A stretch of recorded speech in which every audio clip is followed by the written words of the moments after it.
ఇటు మనతో పాటు టీపీసీసీ నాయకులైనటువంటి డాక్టర్ లింగం యాదవ్ గారు కూడా యాడ్ అయ్యారు. వారితో ఒకసారి మాట్లాడదాం. ఎస్ లింగం యాదవ్ గారు నమస్కారం అండి. ఎలా చూడాలండి తెలంగాణలో ఫలితాలను చూస్తున్నారు కదా, అంటే టఫ్ ఫైట్ నడుస్తుందని ముందు నుంచి అనుకుంటున్నారు, కాకపోతే అధికారంలో ఉన్నటువంటి కాంగ్రెస్కి ఎక్కువ సీట్లుగా వస్తాయని భావించారు. చూసుకున్నట్లయితే 8-8 సమానంగా ఉన్నాయి. ఎలా చూస్తారు మీరు మీ పార్టీ తరపు నుంచి ఈ ఫలితాలని? డెఫినెట్గా అండి, కాంగ్రెస్ ప్రజాప్రభుత్వం ఏర్పడిన తర్వాత మేము ఇచ్చిన 6 గ్యారెంట్లు 5 గ్యారెంట్లు అమలు చేశాం. ఇవాళ తెలంగాణ ముఖ్యమంత్రి రేవంత్ రెడ్డి గారి ఆధ్వర్యంలో ఇవాళ మంత్రిమండలి అందరూ కూడా తెలంగాణ అభివృద్ధి సంక్షేమం గురించి పనిచేస్తున్న నిరంతరం 18 గంటల పైగా ఇవాళ శ్రమిస్తున్నారు. అయితే ఇక్కడ జరిగింది ఏంటంటే పార్లమెంట్ ఎలక్షన్లో గత 10 సంవత్సరాలుగా తెలంగాణ రాష్ట్రాన్ని పరిపాలించినటువంటి బీఆర్ఎస్ ఇవాళ కనీసం పోటీ ఇచ్చే స్థాయిలో కూడా లేదు. అంటే దీనికి ప్రధానమైనట్టు మనం అర్థం చేసుకోవాల్సింది, ఇవాళ బీఆర్ఎస్ బీజేపీ కలిసి బయటికి కలవలే కానీ లోపల మొత్తం కలిసి పనిచేసిరు. ఇవాళ బీఆర్ఎస్ ఓట్ బ్యాంక్ మొత్తం కూడా గుంపు గుత్తగా ఇవాళ బీజేపీ పడింది. అంటే బీఆర్ఎస్ ఏకైక లక్ష్యం ఇవాళ కాంగ్రెస్ పార్టీ మెజార్టీ సీట్లు గెలవద్దని ఇవాళ అందుకే వాళ్ళు బీజేపీకి సపోర్ట్ చేసిరు. ఎందుకు బీజేపీకి సపోర్ట్ చేసిరు అంటే ఇవాళ కవితకు ఇవాళ కేసు నుంచి తప్పించడం కోసం, కవితకు బెయిల్ రావడం కోసం ఇవాళ బీఆర్ఎస్ నాయకులు కేసీఆర్ తన పార్టీనే సొంత పార్టీనే తాకట్టు పెట్టి ఇవాళ ఓటు బ్యాంకును మొత్తాన్ని కూడా ఇవాళ బీజేపీకి ట్రాన్స్ఫర్ చేయడం జరిగింది. దానివల్ల కొన్ని సీట్లు మేము అనుకున్న మేర కొంచెం రాలేదు. అయినా కూడా ఇవాళ తెలంగాణ ప్రజలు మెజార్టీ ప్రజలందరూ కూడా కాంగ్రెస్ పార్టీ ప్రజాప్రభుత్వం వైపు ఉన్నారు.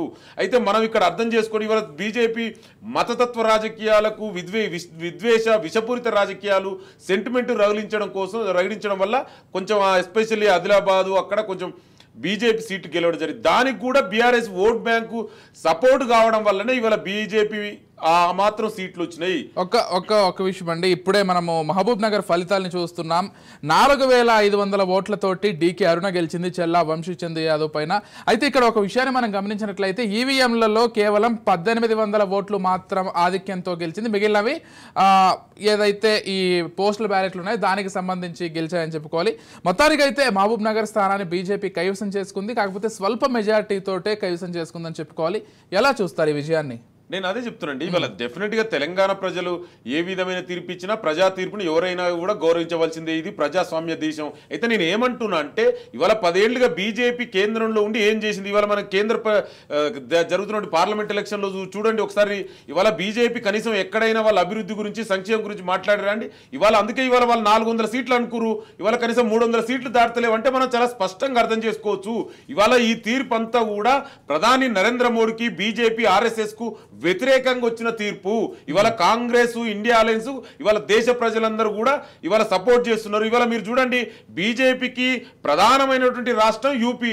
వాళ్ళు ఎంతసేపు రాముడి పేరు మీద రాజకీయాలు చేసినటువంటి యూపీలో అక్కడనే ఇవాళ Congress India alliance Samajwadi Party majority seat గెలుస్తుందంటే మనం చాలా స్పష్టంగా అర్థం చేసుకోవచ్చు.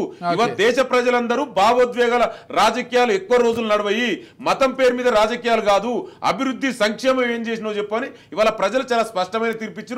డెఫినెట్ కూడా ఇవాళ కేంద్రంలో కాంగ్రెస్ ఇండియా అలయన్సెస్ ప్రభుత్వం ఏర్పాటు చేయబోతుంది.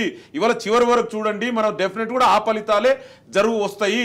అయితే ఇక్కడ మనం అర్థం చేసిన తెలంగాణకు వచ్చేసరికి బీజేపీకి మొత్తంగా ఇవాళ బీఆర్ఎస్ ఓట్ ట్రాన్స్ఫర్ జరిగింది.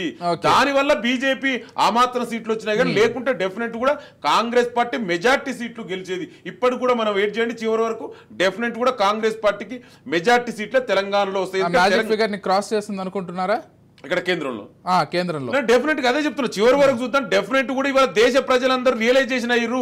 10 ఏండ్ల బీజేపీ పాలన వాళ్ళు ఎక్కడ కూడా అభివృద్ధి గురించి మాట్లాడితే 2 కోట్ల ఉద్యోగాలు ఏమైనాయి, 15 లక్షలకి అకౌంట్లు వేస్తాను ఎక్కడ పోయినాయి. ఇవాళ మణిపూర్ లాంటి ఒక స్త్రీని నడి బజార్లో ఊరేగిస్తే కనీసం మాట్లాడినటువంటి ప్రధానమంత్రి మొన్ననే చూసినా ఏం మాట్లాడో రాజస్థాన్ మీటింగ్ లో పుస్తల తాళ్లు దిగిపోతారు. అంటే ఒక ప్రధాని స్థాయిలో ఉండి ఆ విధంగా మాట్లాడొచ్చా అండి? ఎక్కడైనా అభివృద్ధి గురించి మాట్లాడక అదే విధంగా కాంగ్రెస్ పార్టీ ప్రభుత్వంలోకి వస్తే ఇవాళ దేశ సంపద అంతా ఒక వర్గానికి అంటే ఇట్లాంటి భావోద్వేగాల ప్రకటనలు చేసి ఒక వర్గాన్ని ఓట్లు సంపాదించుకోవడం చేసి అయినా కూడా ఇవాళ విజ్ఞులైన దేశ ప్రజలు ఇప్పుడు మీరు కూడా రిజర్వేషన్ల అంశానికి సంబంధించి రాజ్యాంగ అంశానికి సంబంధించి బీజేపీ మళ్ళీ అధికారంలోకి వస్తే రాజ్యాంగాన్ని మార్చేస్తుంది, రిజర్వేషన్లను పూర్తిగా ఎత్తివేస్తుందని ఇటువంటి భావోద్వేగ ప్రకటనలు లేకపోతే ప్రజల భావోద్వేగాలతో ఆడుకునేటువంటి ప్రకటనలు మీరు కూడా చేశారు కదా. మరి ఆ ప్రశ్నకు సమాధానం బీజేపీ నాయకులే చెప్పారు, నేను చెప్పడం కాదు. ఇవాళ బీజేపీ నాయకులు ఏమన్నారండి, వాళ్ళు మీ మళ్ళా అధికారంలోకి వస్తే రాజ్యాంగాన్ని మారుస్తామని అదే చెప్పారు కదా. ఇవాళ రాజ్యాంగాన్ని మారిస్తే డాక్టర్ బాబాసాహెబ్ అంబేద్కర్ రాసిన భారత రాజ్యాంగాన్ని మారిస్తే ఇక రిజర్వేషన్ ఎట్లుంటాయండి? ఇంకొకటి మనం అది కూడా మర్చిపోరాదు. గతంలో వాజ్పేయి ప్రధానమంత్రిగా ఉన్నప్పుడు జస్టిస్ వెంకటాచలయ్య నేతృత్వంలో కాన్స్టిట్యూషనల్ రివ్యూ కమిటీ వేసిర్రు. ఇవాళ ఈయన కన్వర్టెడ్ ఓబీసీ, నరేంద్ర మోడీ అనేటో కన్వర్టెడ్ ఓబీసీ. అందుకే ఇవాళ దేశవ్యాప్తంగా క్యాస్ట్ సెన్సస్ చేయాలని మేము అడుగుతున్నాం. దాంట్లో తప్పేందండి? ఆయన కన్వర్టెడ్ బీసీ కాబట్టి క్యాస్ట్ సెన్సస్ చేయలే. మరి క్యాస్ట్ సెన్స్ చేస్తే ఎవరు వద్దన్నారు? కనీసం మా మేనిఫెస్టోలో పెట్టినాం. ఇవాళ మీరు అవి చేయలేకపోయారు.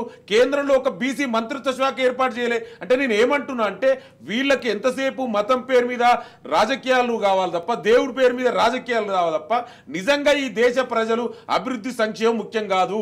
అందుకే ఇవాళ దేశ ప్రజలందరూ 400 సీట్ల నుంచి ఎక్కడికి వచ్చారో అర్థమైంది కదా. ఈ 10 ఏళ్ల పాలకు అద్దం పట్టింది.